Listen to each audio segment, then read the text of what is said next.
Hi నమస్తే, నేను మీ Rapol Bhaskar advocate.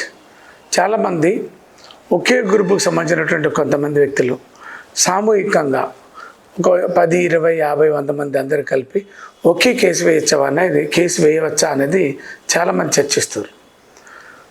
సమస్య ఒకటై ఒకే కుటుంబ సభ్యులందరూ కలిసి, లేదు ఒకే వర్గానికి సంబంధించినటువంటి వ్యక్తులు, లేదు ఒకే ప్రాంతానికి సంబంధించినటువంటి వ్యక్తులు అందరూ కలిపి బాధితులుగా ఉండొచ్చు.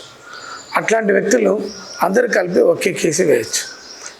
మీ మధ్యకాలంలో ఇరిగేషన్ ప్రాజెక్ట్స్కి సంబంధించి కొన్ని కేసులు వేసినాం. నాగార్జున సాగర్, తర్వాత కరీంనగర్కి సంబంధించినటువంటి ఇరిగేషన్ ప్రాజెక్ట్ సంబంధించిన ఇష్యూలు వేసినాం.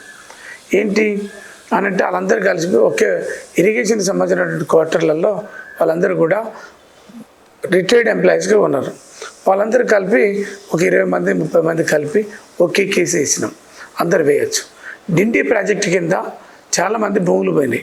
వాళ్ళందరికీ ప్రభుత్వం, అప్పుడు ఉన్నటువంటి ప్రభుత్వం జియోఎంఎస్ నెంబర్ 95 అనేటువంటిది ఇచ్చి దాంట్లో అందరికి ఉద్యోగాలు ఇస్తామని జియో ఇచ్చింది. ఆ బాధితులందరితోటి కూడా కలిపి 20 మంది 50 మంది 100 మందితోటి కలిపి సామూహికంగా అందరు కలిపి కేసులు వేసినాం. కానీ వేరు సమస్యలు ఉన్నప్పుడు, వేరు వ్యక్తులు ఉన్నప్పుడు సంబంధం లేనటువంటి వ్యక్తులు అందరూ కలిపి ఒకే కేసు వేయరాదు. కానీ ఒకే సమస్య మీద ఒకే రకమైనటువంటి బాధితులు అందరూ కలిపి వేయడానికి అవకాశం ఉంది. ఆ రకంగా ఒక్కొక్కరు అందరు కలిపి కేసులు వేయటం కంటే అందరు కలిపి సామూహికంగా కేసులు వేయటం వల్ల ఒకే రకమైనటువంటి న్యాయం జరుగుద్ది.